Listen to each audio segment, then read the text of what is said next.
Setiap tahun di tanggal 1 Mei, buruh berkumpul sampaikan aspirasi. Semua bermuara pada satu hal, kehidupan para buruh yang lebih baik. Belakangan, nasib buruh outsourcing alias alih daya jadi sorotan. Mereka disebut tak punya masa depan, tak ada jaminan pada keselamatan dan kesehatan di tempat kerja. Benarkah? Saya akan mencari jawabnya. Tidak ada kepastian kerja, tidak ada kepastian atas upah.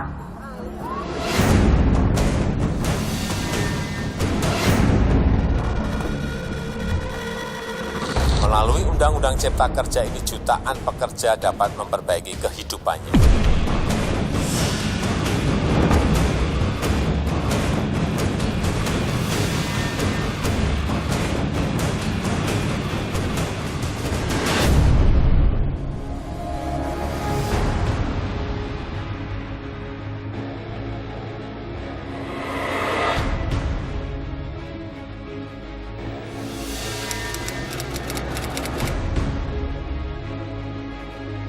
Kalau gaji dapat berapa? Kan sekitar 3-2 atau udah paket semuanya. Itu di bawah UMR Jakarta. Iya, memang di bawah.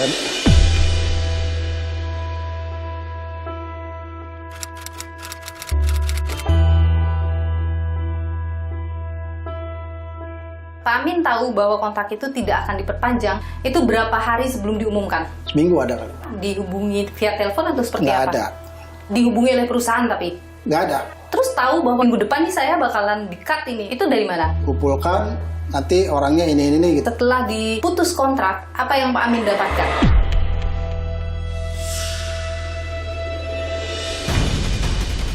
Sebenarnya kalau kita cermati ya, sangatlah lazim penggunaan sistem alih daya atau outsourcing. Justru diatur dalam Undang-Undang Cipta Kerja untuk memberikan pelindungan bagi tenaga kerja outsourcing. Kalau Anda menyebut bahwa Undang-Undang Cipta Kerja ini justru memberikan perlindungan ekstra pada para pekerja, tapi kenapa hal-hal seperti ini masih terus disuarakan? Ada apa menurut Anda, Bu? May Day atau Hari Buruh menjadi momen penting bagi pekerja di seluruh dunia menyuarakan hak-haknya. Hari Buruh lahir dari sejarah yang menyedihkan. Berawal dari aksi besar-besaran Serikat Buruh di Amerika Serikat pada abad ke-19. Para pekerja kala itu menuntut pengurangan jam kerja dari 18 jam per hari menjadi 8 jam per hari.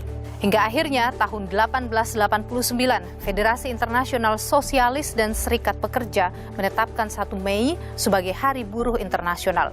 Penetapan ini untuk memperingati peristiwa high market di Amerika Serikat 4 Mei 1886. Saat itu, kaum pekerja mogok kerja dan turun ke jalan. Di Indonesia, Hari Buruh dirayakan sejak era kepemimpinan Presiden pertama Republik Indonesia, Soekarno atau Bung Karno. Bung Karno bahkan selalu hadir dalam setiap perayaan Hari Buruh. Dalam salah satu pidatonya di Hari Buruh, Presiden RI pertama itu menyampaikan tentang buruh yang bebas berserikat, berkumpul, mengkritik, dan berpendapat. Pada 1 Mei 1965, Bung Karno berpidato di hadapan para buruh dan menyampaikan tentang pentingnya menjamin kesejahteraan para buruh dan memberi keadilan bagi kaum buruh. Namun pada era kepemimpinan Soeharto, Hari Buruh tak lagi dirayakan. Peringatan Hari Buruh dianggap identik dengan ideologi komunisme yang kala itu dilarang. Di era reformasi, suara untuk merayakan Hari Buruh kembali bergema. Ribuan mahasiswa hingga buruh berdemo. Mereka meminta revisi atas Undang-Undang Ketenagakerjaan hingga jaminan sosial. Tak hanya itu, tuntutan Hari Buruh kembali diadakan dan dijadikan hari libur nasional juga turut disuarakan. Akhirnya, keinginan para buruh terkabul di era Presiden Susilo Bambang Yudhoyono. Presiden SBY menetapkan Hari Buruh sebagai hari libur nasional. Perjuangan para buruh masih terus berlanjut. Dalam beberapa tahun terakhir, para buruh terus menyuarakan tentang hak-haknya, upah yang layak, jam kerja yang sepadan, hingga soal status kerja. Selain itu, dalam beberapa tahun terakhir, para buruh juga menyuarakan penolakan terhadap RUU Cipta Kerja yang kini juga sudah disahkan menjadi Undang-Undang Cipta Kerja. Undang-Undang Cipta Kerja dinilai tak berpihak pada buruh, utamanya mendukung soal sistem kerja outsourcing atau alih daya. Hal ini mengacu pada pasal 64 Undang-Undang Cipta Kerja. Dalam pasal itu disebutkan perusahaan dapat menyerahkan sebagian pelaksanaan pekerjaan kepada perusahaan lainnya melalui pekerjaan alih daya yang dibuat secara tertulis. Meskipun isi dari Undang-Undang Cipta Kerja tak jauh berbeda dengan Undang-Undang Ketenagakerjaan yang kini telah dicabut. Lantas saudara, bagaimana kondisi pekerja di tanah air? Data menunjukkan saudara, per Agustus 2022 jumlah tenaga kerja di Indonesia adalah 143 juta, di mana 135 juta telah bekerja. Angka ini naik sebesar 4,25 juta dibanding periode sama tahun 2021. Dari jumlah itu, saudara, 80,24 juta bekerja di sektor informal dan 55 juta bekerja di sektor formal. Sementara itu, saudara, untuk pekerja outsourcing kami tidak mendapatkan data pasti soal berapa jumlahnya, namun disebutkan oleh Kementerian Ketenagakerjaan jumlahnya ada ribuan dan mereka tersebar di 2.000 lebih perusahaan alih daya. Mereka menempati sejumlah posisi seperti sopir, petugas keamanan, maupun petugas kebersihan. Sistem kerja alih daya atau outsourcing, saudara, sejatinya sudah dikenal sejak lama. Masyarakat akrab menyebutnya sebagai usaha pemborongan atau kontraktor. Pada saat kepemimpinan Presiden Megawati Soekarno Putri, ditandatanganilah Undang-Undang Ketenagakerjaan Nomor 13 Tahun 2003 tentang ketenagakerjaan yang di dalamnya memuat tentang outsourcing. Perusahaan alih daya yang tadinya ilegal menjadi legal. Perusahaan alih daya pun diwajibkan memenuhi hak pekerja. Meski begitu, aturan ini menuai protes lantaran dianggap tidak memberikan kejelasan status dan kepastian kesejahteraan pekerja alih daya. Oleh sebab itu, pekerja outsourcing disebut sebagai kelompok rentan. Mereka yang terus-menerus menjadi tenaga kontrak dianggap kehilangan hak-haknya. Benarkah demikian? Saya akan berbincang dengan salah seorang pekerja outsourcing untuk mengetahui seperti apa sistem kerja mereka. Tapi sebelumnya, saudara, saya akan menuju ke Istana Merdeka untuk mengikuti peringatan Hari Buruh hari ini. Apa yang mereka suarakan? Bagaimana juga mereka sebenarnya melihat sistem kerja outsourcing ini? Ikuti saya, saudara.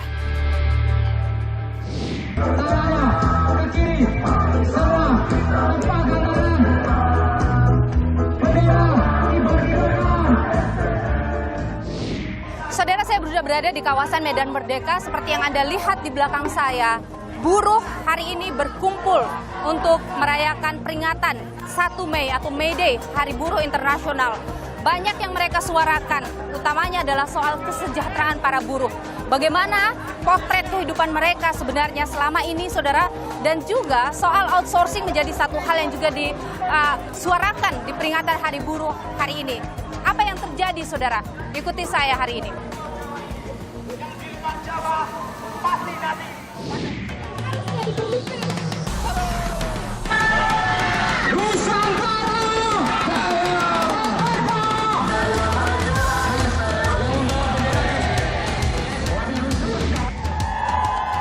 Anda dengar keriuhan di belakang saya, ini adalah teman-teman dari pekerja rumah tangga yang menuntut untuk RUU pekerja rumah tangga, PRT, saudara. Apa yang mereka suarakan? Saya sudah bersama dengan salah seorang buruh pekerja rumah tangga, ada Ibu Suwarni di sini. Yeah. Ibu Suwarni, stop sistem no work no pay. Kenapa Ibu bicara soal seperti ini? Ada apa, Bu? Apa yang Ibu alami? Karena banyak pekerja yang kalau tidak bekerja tidak dibayar. Banyak juga teman-teman kita yang mengalami pemotongan upah. Oke. Ya kalau sakit kadang-kadang juga tidak masuk, tidak dibayar. Tidak masuk, tidak dibayar. Ibu berapa tahun jadi ibu pekerja rumah tangga? Saya jadi PRT dari kecil ya, tapi sempat vakum karena punya anak, menikah, punya anak, terus mulai aktif lagi jadi PRT. Oke. Dan selama jadi PRT, berapa penghasilan per bulan yang bisa Ibu hasilkan? Saya mewakili teman-teman saya, rata-rata gaji PRT itu 2 juta, 2,5 untuk lokal itu udah termasuk besar. 2 juta hingga 2.500.000. 2.500.000 itu udah termasuk besar. Tapi Ibu mendapat jaminan kesehatan, misalnya jaminan sosial? Tidak mendapatkan, hanya gaji 2 juta hingga 2.500.000. Ibu Suwarni, semoga apa yang disuarakan didengar oleh pemerintah dan apa yang kemudian Ibu cita-citakan kesejahteraan untuk teman-teman PRT bisa Ibu dapatkan. Terima kasih Ibu Suwarni sudah bersama kami di Saya berjuang untuk mencari nafkah. Perjuangan kita masih panjang. Saudara, salah satu serikat yang kemudian juga berorasi di May Day kali ini adalah dari KSPN, Konfederasi Serikat Pekerja Nusantara. Saya sudah bersama dengan presidennya di sini, Pak Ristadi. Pak Ristadi, terima kasih sudah bersama Niluh, Pak. Sama-sama. Jadi, Pak Ristadi, apa poin penting yang kemudian disuarakan oleh KSPN di May Day kali ini? Kita masih menyuarakan soal keberatan kami tentang Undang-Undang Cipta Kerja. Apa yang dipermasalahkan dari undang-undang itu? Yang pertama, pemerintah ini kan menarasikan bahwa Undang-Undang Cipta Kerja ini untuk menumbuhkan investasi, Betul. kemudian Membuka lapangan pekerjaan seluas-luasnya, kemudian ada pertumbuhan ekonomi.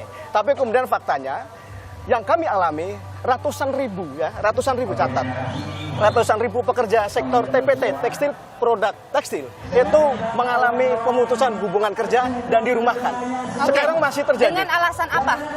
Order turun, tidak ada order, dan kemudian tidak ada insentif dari penanganan dari pemerintah yang signifikan, sehingga kemudian situasi industri di tekstil ini bisa bertahan, minimal bertahan, untuk supaya tidak melakukan PHK atau merumahkan pekerja-pekerja ini. Itu yang pertama. Kemudian yang kedua, ketika ada investor masuk setelah dibuka oleh Undang-Undang Cipta Kerja ini, ternyata setelah kami monitor ke daerah-daerah di pelosok-pelosok, banyak perusahaan-perusahaan asing yang belum menerapkan K3, keselamatan kesehatan kerja. Oke, dalam catatan Anda ada berapa banyak yang tidak menerapkan itu?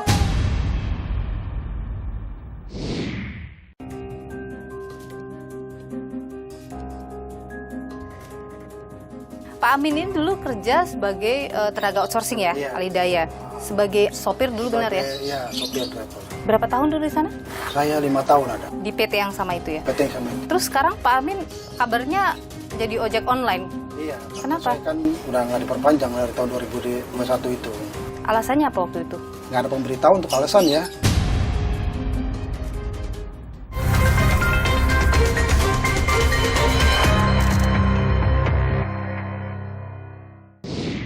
Kepada seluruh buruh dan pekerja di seluruh tanah air Indonesia, saya mengucapkan selamat Hari Buruh Internasional 2023. Momentum ini harus kita manfaatkan untuk terus memperluas kesempatan kerja, meningkatkan kesejahteraan buruh dan pekerja, melindungi hak buruh dan pekerja, serta meningkatkan produktivitas dan daya saing nasional.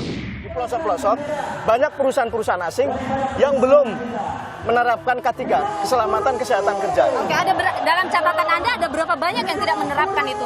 Yang termonitor kami khususnya banyak di sektor Ada pertambangan. ratusan perusahaan? Kami datanya sih baru sekitar puluhan, tapi ini perusahaan nikel loh, tambang besar seperti di Sulawesi Tengah sama Sulawesi Tenggara. Nah kemudian ada tuntutan yang ketiga adalah soal importasi barang-barang atau produk tekstil dan produk tekstil. Hari ini ilegal impor produk tekstil itu marak membanjiri pasar-pasar domestik kita. Sehingga kemudian pabrik-pabrik tekstil kita barangnya tidak bisa dijual. Yang keempat, soal sistem pengupahan. Oke, apa yang terjadi dengan sistem itu? Sistem pengupahan ini ada satu klausul bahwa pemerintah bisa menetapkan upah minimum di luar standar rumus formulasi yang sudah dibakukan ketika terjadi kondisi tertentu. Oke. Nah, kondisi tertentu ini tafsir, multi tafsir. Jadi Anda berharap ada ketentuan jelasnya apa yang dimaksud dengan situasi itu? Betul, jadi kalau mau misalkan ada perubahan, sebenarnya sekarang terjadi kan begini, ada upah minimum untuk sektor padat karya yang bisa dikurangi 25, ini kan khusus. Nah maunya kami kalau mau misalkan ada dirubah, semuanya dirubah, biar adil semuanya. Oke. Nah. Ada yang juga ramai dibicarakan adalah soal outsourcing, Pak. Outsourcing ya betul. Apakah KSPN juga membawa misi itu di May Day kali ini? Betul, outsourcing ini kan membuat membuat ikatan hubungan kerja itu kan tidak pasti. Kita mau kerja sampai kapan nggak pasti. Sewaktu-waktu bisa selesai. Dan kemudian kondisi penerapan standar ketentuan hukum ketenagakerjaan untuk pekerja teman-teman outsourcing ini itu mayoritas di bawah standar pekerja kontrak apalagi tetap. Ada yang masih mendapatkan gaji di bawah UMR? Banyak. Banyak. Outsourcing banyak, yang kontrak Tidak banyak. mendapat jaminan sosial? Kalau jaminan sosial sepengamatan kami, kalau soal jaminan sosial lebih bagus. Tapi kalau upah minimum malah justru yang banyak dilanggar. Kalau disebut oleh pemerintah, outsourcing itu adalah hal yang lazim, hal yang umum dilakukan, dan itu justru membuka lapangan pekerjaan selebar-lebarnya jadinya. Bagaimana menurut Anda? Pemerintah ini kan copy paste dengan pola outsourcing di luar negeri. Di luar negeri itu outsourcing itu gajinya gede, Mbak. Oke, itu Gede. tidak terjadi di sini. Itu tidak terjadi. Baik, Pak Risradi, Presiden Konfederasi Serikat Pekerja Nusantara. Terima kasih sudah Sama-sama. berbagi informasi dan juga pandangan di Niluh. Selamat Hari Buruh sekali lagi, tetap semangat. Terima kasih, Pak. Sama-sama. Sehat-sehat semuanya. Kita pengen ketemu dirut, intinya kita tidak mau di PHK. Kesejahteraannya jauh dari harapan. Melalui Undang-Undang Cipta Kerja ini jutaan pekerja dapat memperbaiki kehidupannya.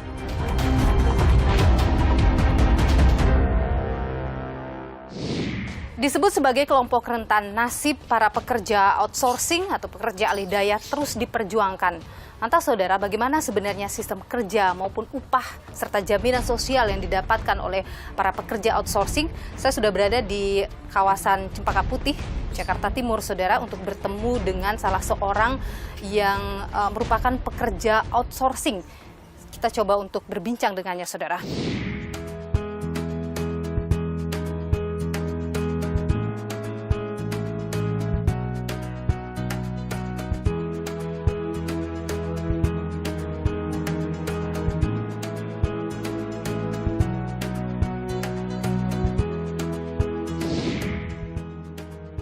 Pak Amin, Ya. Niluh dari Kompas TV. Ya, Kita sudah janjian untuk ngobrol-ngobrol. Ya. Makasih banyak atas waktunya. Pak Amin ini dulu kerja sebagai tenaga outsourcing ya, Ya. alih daya. Sebagai sopir dulu, benar ya? Iya, sopir driver. Berapa tahun dulu di sana? Saya 5 tahun ada. Di PT yang sama itu ya? PT yang sama itu. Terus sekarang Pak Amin kabarnya jadi ojek online. Iya. Kenapa? Saya kan udah nggak diperpanjang dari tahun 2021 itu. Alasannya apa waktu itu? Kita nggak ada pemberitahu untuk alasan ya. Saya cuma mengira-ngira aja gitu. Karena saya pernah sakit gitu, drop. Nah, mungkin di situ jadi buat penilaian mereka gitu. Jadi Akhirnya tidak diperpanjang. tidak diperpanjang. Jadi inilah penghidupan Pak Amin sekarang ya? Sekarang, ya. Oke. Pak Amin, kita kalau ngobrol-ngobrol di rumah Pak Amin boleh ya? Boleh. Di sebelah sana benar ya rumahnya? Kita boleh ke sana ya?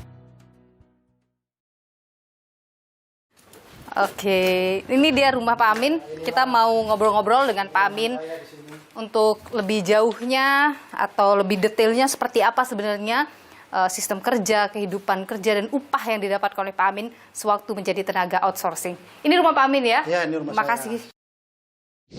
Jadi Pak Amin dulu waktu kerja outsourcing itu berapa tahun itu? 5 tahun. 5 tahun. Itu di satu PT? Di satu PT. Sebelum di PT itu pernah di PT yang lain juga? PT yang lain juga. Oke, sama outsourcing juga posisinya? Bukan, itu jatuhnya di perusahaan pribadi. Oh, oke. Jadi tidak masuk kategori outsourcing ya. Gitu. Ketika di outsourcing itu apa aja yang didapat oleh Pak Amin? Jaminan kesehatan kita dapat. Untuk itu kan ya gaji, uang makan, sama BPJS lah. Oke. BPJS pensiun kan, tenaga kerja sama. Oke, jadi ada BPJS kesehatan, ada dapat uang makan, terus kemudian dapat juga BPJS ketenaga kerjaan itu ya, yang bisa diinikan. Kerjanya sama 8 jam sehari ya? 8 jam sehari kerjaan. Berapa hari dalam seminggu? Itu 6 hari libur sehari. Oke. Untuk gaji, boleh saya tahu ya Pak Amin ya, kalau gaji dapat berapa gaji pokok waktu itu? Gaji pokok waktu itu kita itu udah uang makan sekitar 3.200.000. Itu udah paket semuanya. Oke, jadi di dalamnya itu ada uang pokoknya atau gaji pokoknya plus uang makannya. Dapat 3.200.000 per bulan gitu ya. Itu di bawah UMR Jakarta. Di bawah UMR. Tapi nggak ada masalah buat Pak Amin ketika menerimanya segitu misalnya? Ya kita nggak ada masalah sih karena butuh ya. Gitu pada waktu itu kan membuat pas butuh pekerjaan. Oke.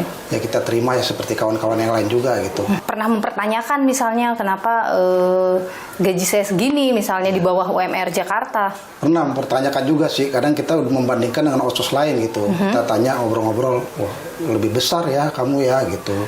Kenapa ada perbedaan? Ya, kita juga nggak tahu ya, mungkin apa dari orsosnya mungkin terimanya berapa, ke kitanya berapa, kita kan nggak tahu gitu. Karena itu kan urusan udah yang punya gitu. Itu Pak Amin menanyakan itu ke teman outsource yang lain, tapi PT yang berbeda begitu? PT yang berbeda. Oke, itu ada perbedaan gaji tadi ya? Perbedaan gaji. Kalau sepengetahuan Pak Amin, teman-teman dari dengan posisi pekerjaan yang sama, dengan jam kerja yang sama, ada yang di bawah atau lebih rendah dari Pak Amin misalnya, yang Pak Amin ketahui? Kalau saya perhatikan dari kalau ngobrol itu, saya kayak paling rendah.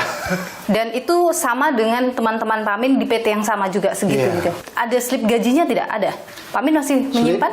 Slip gaji udah nggak ada, itu kan udah lama juga kan. Slip gaji kan kita dapat cuma dari awal-awal doang, udah kesana tuh nggak dapat lagi. Pak Amin nggak bisa mengecek dong apa saja isinya dari gaji itu? Nggak tahu. Itu kita kan sistem kan harian. Kalau kita nggak masuk, kita ketahuan berapa hari kita masuk, kita potong segini, kita tahu terima gaji kita segini. Nah, itu jadi hitungannya dari situ aja. Gitu. Kalau kita masuk terus full, berarti gaji kita full. Jadi kita yang merasa-rasa dan menerka sendiri gitu ya? Makanya kita nggak bisa lihat potongan tuh BPJS-nya berapa, seperti itu menerka. Pak Amin nggak tahu berapa dipotong untuk BPJS Kesehatan dan BPJS Ketenagakerjaan? Enggak, itu saya nggak tahu. Tadi menyebut soal berapa hari nggak masuk, dipotongnya berapa? Artinya setiap Pak Amin nggak masuk, itu dipotong gajinya? Itu dipotong. Berapa dipotongnya? Dipotong full. Waktu itu dengan 3.200.000 sebulan diterima, 26 hari masuk ya, dan sebulan berarti sekitar 123.000 ya, gaji per harinya. Iya, per hari. Jadi kalau Pak Amin nggak masuk satu hari, langsung dipotong 123.000. Apapun alasannya tidak masuk, itu tetap dipotong? Tetap dipotong.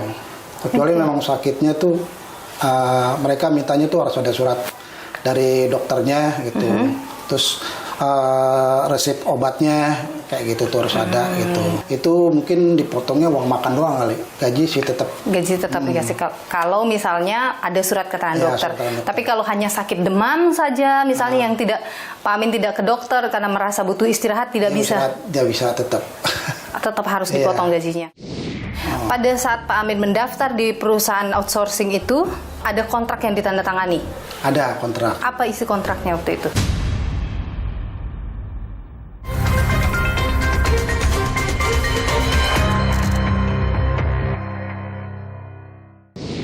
Pada saat Pak Amin mendaftar di perusahaan outsourcing itu, ada kontrak yang ditandatangani? Ada kontrak. Apa isi kontraknya waktu itu? Ada perjanjian jangka waktu misalnya berapa tahun? Ada setahun, nanti diperpanjang lagi itu perjanjiannya. Jadi setiap tahun diperpanjang sampai Pak Amin 5 tahun waktu itu ya? 5 tahun. Setiap tahun kan sebenarnya ada kenaikan UMR ya?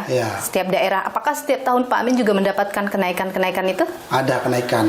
Kalau untuk gaji awal kan memang itu kan dapat 3.200.000 itu pas gaji udah terakhir itu udah 5 tahun. Awal-awal 2.500.000 ada kali. Dari awal sih gitu tuh. Kemudian naik sampai tahun kelima dapat 3.200.000. Nah, untuk naiknya itu kita juga ya pertanyakan juga, sekali naik cuma 100.000 itu awalnya doang 200, tuh kesana kok 100 turun lagi gitu. Kita juga kan karena kita butuh, ya kawan-kawan juga udah bisa berontak udah. Mengikut saja. Ya terima aja udah gitu. Jadi kontrak Pak Amin setiap tahun akan diperpanjang. Jadinya Pak Amin setiap tahun menandatangani kontrak perpanjangan. Iya. Dan ada perubahan tidak dari kontrak 1, 2, 3 sampai kontrak kelima? Itu untuk perubahan-perubahan yang lain sih nggak ada sih. Cuman gaji doang paling. Yang lain-lain kan seperti mungkin insentif tuh mereka yang janjikan kan dapat kan setiap tahun. Itu hanya beberapa tahun yang dapat, terus kesana udah nggak dapat lagi. Apa alasannya nggak dapat lagi insentif dari perusahaan misalnya? Ya nggak tahu juga, nggak ada alasan. Tidak ada penjelasan? Nggak ada penjelasan ya. Atau awal-awal ketika masuk dijanjikan insentif, apa syarat untuk bisa mendapat insentif? Ada disebutkan? Mereka ngitungnya dari jumlah nilai masuk dia gitu. Masuk dia itu berapa persen, kalau misalkan kurang itu nggak dapat kayak gitu. Jadi ada ketentuannya ya? Ketentuannya ya. Masuknya harus sekian, baru kemudian bisa dapat insentif. Kalau misalnya kurang dari itu, insentif tidak didapatkan. Tapi cuma 2 tahun dapatnya. Setelah itu nggak pernah dapat lagi? Itu nggak dapat lagi. Tidak ada penjelasan juga? Nggak ada penjelasan lagi, udah ya. Sampai terus akhirnya kan pandemi tuh, pandemi ya udah. Pak Amin ketika dinyatakan diberhentikan begitu ya, atau diputus kontraknya. Itu waktu diputus kontrak itu memang sudah masa kontrak berakhir waktu itu? Masa kontrak berakhir. Pak Amin tahu bahwa kontrak itu tidak akan diperpanjang, itu berapa hari sebelum diumumkan? Seminggu ada kali. Seminggu? Iya. Itu dikirimkan WA, dihubungi via telepon atau seperti Nggak apa? ada. Jadi dihubungi oleh perusahaan tapi? Nggak ada. Tidak dihubungi oleh perusahaan? Tidak dihubungi. Terus tahu bahwa seminggu nih, minggu depan nih saya bakalan di-cut ini. Itu dari mana? Iya, dari pimpinan suruh kumpul jam segini. Oh, oke. Minggu depan di-cut? Iya, minggu depan di-cut, dikumpulkan. Nanti orangnya ini gitu. Kita juga nggak tahu siapa yang mau di-cut gitu. Jadi hari ini dikumpulkan, terus kemudian diumumkan, Iya. Pak Amin, kemudian Bapak B, Bapak C, Bapak D, ini kita tidak perpanjang kontraknya. Iya. Per minggu depan gitu ya. Oke. Setelah diputus kontrak, apa yang Pak Amin dapatkan? Mungkin harusnya ada uang loyalitas ya selama kerja 5 tahun pengabdian pada perusahaan, tapi kita nggak dapat kayak gitu. Ya setelah itu ya gaji aja udah, udah pencairan BPJS. Oke. Itu aja. Dapat 1 kali gaji. Iya. Setelah itu mencairkan BPJS ya. 5 tahun kerja dapat BPJS dapat berapa Pak Amin? Sekitar 15 juta. Sekitar 15 juta ya. Kurang lebih lah. Sistem kerja outsourcing ini kan banyak disorot ya Pak Amin. Di Hari Buruh ini juga soal outsourcing masih dibicarakan lagi. Apa yang Pak Amin harapkan dari pemerintah begitu terhadap sistem kerja ini? Ya saya harapkan dari pemerintah ya lebih memperhatikan outsourcing ya. Outsourcing juga itu kan memberikan value buat perusahaan juga ya. Saya kira sama ya dengan perusahaan-perusahaan dengan karyawan tetap ya. Mereka mengabdikan tenaganya, pikirannya kan untuk perusahaan gitu. Untuk masalah gaji ya mungkin jangan terlalu jauh sekali ya gitu dengan UMR. Dan mereka juga kan punya keluarga gitu. Yang punya keluarga kan harus menghidupkan keluarganya gitu. Dengan gaji segitu kan yang kalau di bawah UMR itu kan tidak standar ya. Kalau untuk jaminan kesehatan kan itu memang penting banget ya. Kalau buat outsourcing ya harusnya disetarakan gitu dengan karyawan yang dengan karyawan tetap gitu. Kan kesehatan itu kan buat keluarga masalahnya kan. Gitu. Apa yang beda antara karyawan tetap yang Pak Amin ketahui dengan Pak Amin sebagai outsourcing yang membedakan di jaminan sosial ini? Yang membedakan di jaminan sosialnya kan kalau untuk karyawan kan dia dapat jaminan kesehatannya kan dia lebih banyak. Mungkin di selain BPJS ada asuransi swasta, mereka kan bisa mendapatkan juga dari perusahaan gitu. Okay. Dan untuk keluar juga mereka kan kalau untuk karyawan swasta kan yang tetap ya maksudnya mereka kan keluar kan dapat pesangon, kalau kayak kita kan nggak dapat gitu. Nah, yang diharapkan sih ya kalau bisa dapat pesangon gitu walaupun berapa bulan gaji ya ini kita kan nggak ada tuh. Dari pimpinan outsourcing juga perhatikan juga harusnya gitu karena mereka kan udah berdedikasi tinggi apalagi kerja yang udah lama bagus gitu. Kira-kira masih mau bekerja sebagai tenaga outsourcing? Kalau untuk itu saya enggak ya. Enggak lagi. Enggak lagi deh. Saya udah cukup ya senang dengan pekerjaannya sekarang ini. Ya walaupun di sini di outsourcing walaupun kelihatannya cuma nama kita kerja tiap hari ini tuh untuk pendapatan sama kita ojol nggak beda jauh sama. Baik Pak Amin Rahman, terima kasih sudah berbagi informasi di Niluh. Sehat selalu Pak Amin. Terima kasih, sama-sama. Justru dengan lahirnya Undang-Undang Cipta Kerja, maka semakin mempertegas pelindungan yang seharusnya diberikan kepada para pekerja atau buruh yang bekerja dalam sistem alidaya atau outsourcing. Kalau Anda menyebut bahwa Undang-Undang Cipta Kerja ini justru memberikan perlindungan ekstra begitulah kepada para pekerja, kepada buruh begitu. Tapi kenapa kemudian hal-hal seperti ini masih terus disuarakan? Ada apa menurut Anda, Bu?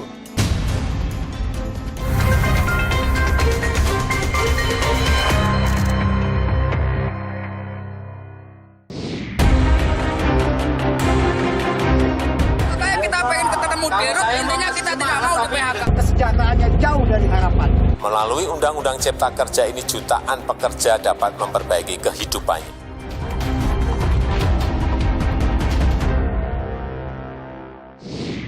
Saudara, persoalan ketenaga kerjaan dalam Undang-Undang Cipta Kerja terus menjadi masalah yang dipersoalkan oleh buruh. Salah satunya adalah soal tenaga kerja alih daya atau outsourcing. Pemerintah, saudara, dianggap menyampingkan hak buruh. Salah satunya dengan tidak ada batas waktu kerja sebagai outsourcing, kemudian juga di Undang-Undang Cipta Kerja tidak memberikan batasan apa pekerjaan yang boleh di-outsourcingkan. Benarkah demikian, saudara? Kita coba perbincangkan hal ini bersama dengan Dirjen Pembinaan Hubungan Industrial dan Jaminan Sosial Tenaga Kerja, Kementerian Ketenagakerjaan, Indah Anggoro Putri. Ibu Indah, terima kasih sudah bersama Niluh, sehat selalu, selamat Hari Idul Fitri, Bu Indah. Terima kasih Mbak Niluh, selamat Hari Idul Fitri, mohon maaf lahir dan batin. Bu Indah, Undang-Undang Cipta Kerja ini masih terus dipersoalkan, dianggap tidak sepenuhnya berpihak pada buruh. Tanggapan Anda? Sebenarnya itu tidak benar ya, karena sebenarnya Undang-Undang Cipta Kerja diterbitkan justru untuk meningkatkan pelindungan bagi para tenaga kerja atau buruh secara menyeluruh. Nah, kalau boleh saya jabarkan sedikit ya Mbak ya, bagi tenaga kerja yang belum bekerja, Undang-Undang Cipta Kerja ini mengatur beberapa hal terkait bagaimana kemudahan berusaha dan berinvestasi yang sehat, sehingga hal ini diharapkan dapat memperluas kesempatan kerja. Kemudian Undang-Undang Cipta Kerja mengatur pelindungan bagi pekerja yang sedang bekerja, terutama, nah ini yang menariknya, pelindungan bagi pekerja PKWT, perjanjian kerja waktu tertentu. Ini diberikan peningkatan pelindungan Mbak di dalam Undang-Undang Cipta Kerja. Nah, kemudian pelindungan bagi pekerja yang berhenti hubungan kerjanya atau katakan ter-PHK, Undang-Undang Cipta Kerjanya juga bagus sekali karena ada pengaturan yaitu jaminan kehilangan pekerjaan, di mana manfaat JKP adalah betul-betul bagi mereka yang korban PHK, dan manfaatnya ini ada 3. Manfaat uang tunai atau cash ketika si korban PHK sedang mencari pekerjaan lagi, kemudian manfaat pelatihan kerja supaya ada reskilling, upskilling untuk dapatkan profesi baru mungkin ya. Kemudian juga manfaat mengenai akses informasi pasar kerja atau akses lowongan pekerjaan. Jadi secara komprehensif sebenarnya pelindungan diberikan melalui Undang-Undang Cipta Kerja. Oke, yang dipersoalkan juga Ibu adalah pasal 64 bab ketenaga kerjaan di Undang-Undang Cipta Kerja ini kemudian dianggap bahwa pemerintah ini cenderung lebih berpihak pada sistem kerja outsourcing begitu. Bagaimana Anda melihat itu? Sebenarnya kalau kita cermati ya secara katakanlah global ya, bahwa sangatlah lazim penggunaan sistem alidaya atau outsourcing. Sebenarnya alidaya ini justru untuk mensupport pengembangan usaha atau untuk mensupport pengembangan bisnis. Mau tidak mau yang harus kita lakukan, justru dengan lahirnya Undang-Undang Cipta Kerja, maka semakin mempertegas pelindungan yang seharusnya diberikan kepada para pekerja atau buruh yang bekerja dalam sistem alidaya atau outsourcing agar tidak terjadi penyalahgunaan oleh para pelaku usaha dalam pelaksanaan hubungan kerja. Pasal 64 itu kan kemudian tidak secara detail menuliskan apa pekerjaan yang bisa dialidayakan begitu. Ini kemudian dinilai bahwa kok sepertinya memberikan kebebasan seluas-luasnya bahwa tidak ada batasan lagi soal mana yang bisa, mana yang boleh dialidayakan gitu. Nah, bagaimana itu Bu Indah? Ya, sabar karena memang konsekuensi dari terbitnya Undang-Undang Cipta Kerja ya, kita akan kami pemerintah harus merevisi salah satu peraturan pemerintah yang dulu namanya PP 35 tahun 2021. Ini akan kami revisi, sekarang dalam proses merevisi. Dalam PP tersebut akan kita atur ketentuan lebih teknis mengenai outsourcing. PP-nya itu kapan Bu akan disahkan oleh pemerintah? Pasti tahun ini. Tapi kita dalam proses nggak membuat. Oke, Bu Indah, kalau sekarang data yang dimiliki oleh Kementerian Ketenagakerjaan, ada berapa sih perusahaan alidaya di Indonesia dengan jumlah tenaga kerjanya ada berapa banyak, Bu? Kalau jumlah perusahaan yang tercatat sebagai perusahaan alidaya, menurut data kami ada 2.818. Jumlah tenaga kerjanya? Jumlah tenaga kerjanya memang yang di data kami itu belum terdaftar secara resmi ya angkanya ya, tapi memang lumayan banyak. Dari 2.818 perusahaan outsourcing itu ya bisa dibayangkan mungkin kali 5 aja udah 10 ribuan ya jumlah tenaga kerja outsourcingnya. Upah mereka kemudian jaminan sosial yang mereka dapatkan sudah layak kah Bu? Karena pada banyak informasi juga di luar bahwa banyak yang kemudian tidak memberikan hak secara benar begitu kepada tenaga kerjanya. Kami di Kementerian Ketenagakerjaan kan ada tenaga pengawas namanya ya, pengawas tenaga kerja. Yang ini secara rutin pasti akan melakukan pengawasan di seluruh Indonesia bagi tenaga-tenaga kerja yang diperlakukan tidak baik oleh para perusahaan outsourcing. Dan kita kan sekarang zaman medsos ya Mbak ya, masyarakat dengan gampangnya juga bisa melaporkan melalui beberapa kanal media sosial kami. Ada laporan-laporan hal seperti itu terjadi, Bu? Ada saja lah laporan seperti itu, tapi kita melakukan pembinaan dulu ya, kemudian kita lakukan tindakan jika memang terbukti mereka bersalah. Kalau Anda menyebut bahwa Undang-Undang Cipta Kerja ini justru memberikan perlindungan ekstra begitulah kepada para pekerja, kepada buruh begitu. Tapi kenapa kemudian hal-hal seperti ini masih terus disuarakan? Ada apa menurut Anda, Bu? Menurut saya kan sebenarnya konsekuensi dari munculnya suatu peraturan atau kebijakan pasti kan ada reaksi ya, pasti ada reaksi dan aksi. Menurut saya ini juga masukan buat kami Kementerian Ketenagakerjaan untuk terus mensosialisasikan. Jadi kami anggap mungkin yang bereaksi secara negatif adalah belum memahami secara komprehensif isi, substansi, maksud dan tujuan dari Undang-Undang Cipta Kerja ini. Nah ini jadi tantangan buat kami pemerintah khususnya Kementerian Ketenagakerjaan untuk terus mensosialisasikan, memberikan pemahaman seluas-luasnya kepada semua elemen. Terima kasih Ibu Indah Anggoro Putri, Dirjen Pembinaan Hubungan Industrial dan Jaminan Sosial Tenaga Kerja, Kementerian Ketenagakerjaan Indonesia. Terima kasih sudah bersama kami. Sehat selalu Bu Indah. Terima kasih, salam sehat. Perjuangan para buruh menyuarakan kesejahteraannya memang tiada habisnya. Banyak para tokoh buruh yang lahir dan berkorban jiwa demi kesejahteraan para buruh. Berikut kami hadirkan rangkumannya untuk Anda.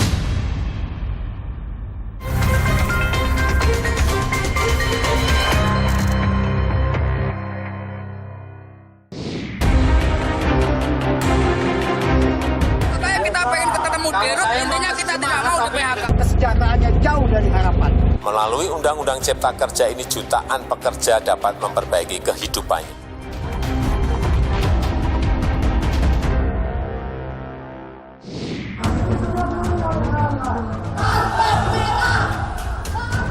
May Day atau Hari Buruh Internasional diperingati setiap tanggal 1 Mei menjadi momen penting buruh untuk menyuarakan kesejahteraan.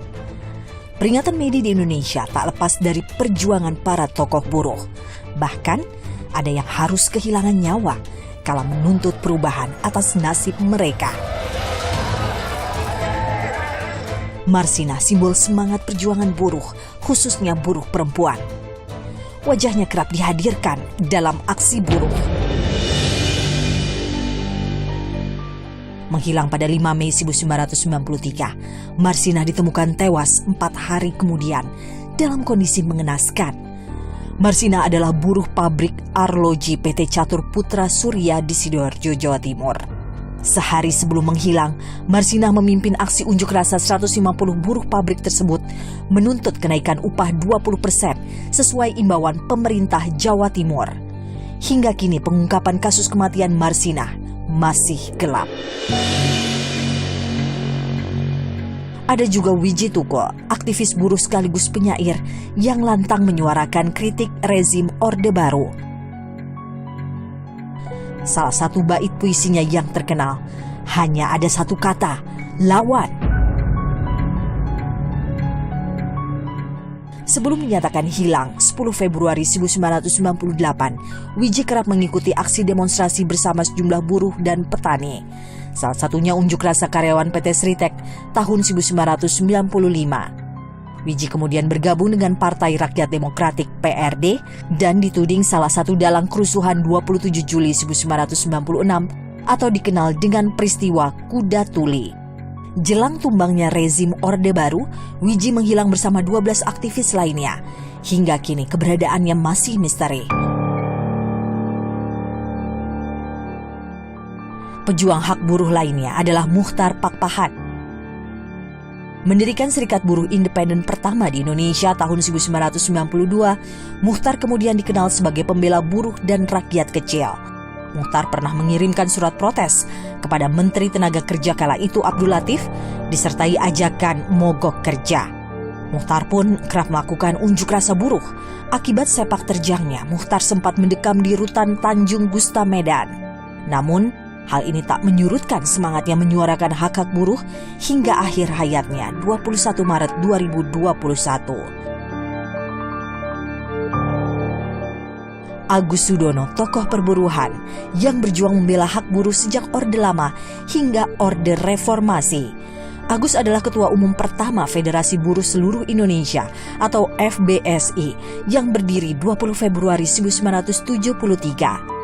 Agus juga mantan anggota Badan Eksekutif International Labour Organization atau ILO, Organisasi Buruh Internasional.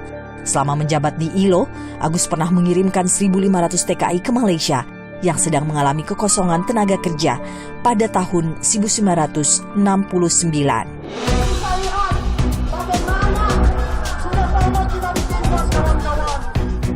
Menuntut kesejahteraan hingga jaminan perlindungan adalah suara yang selalu digaungkan para buruh agar didengar pemerintah selaku pembuat kebijakan. Melalui Undang-Undang Cipta Kerja ini jutaan pekerja dapat memperbaiki kehidupannya dan juga penghidupan bagi keluarga mereka. Kemudian juga pertanyaan mengenai benarkah jaminan sosial dan kesejahteraan lainnya hilang. Yang benar, jaminan sosial tetap ada. Buruh adalah bagian penting dalam pembangunan bangsa. Sudah saatnya perjuangan hak-hak buruh didengar dan diwujudkan. Selamat Hari Buruh. Teruslah berkarya dan menjadi manfaat bagi negara.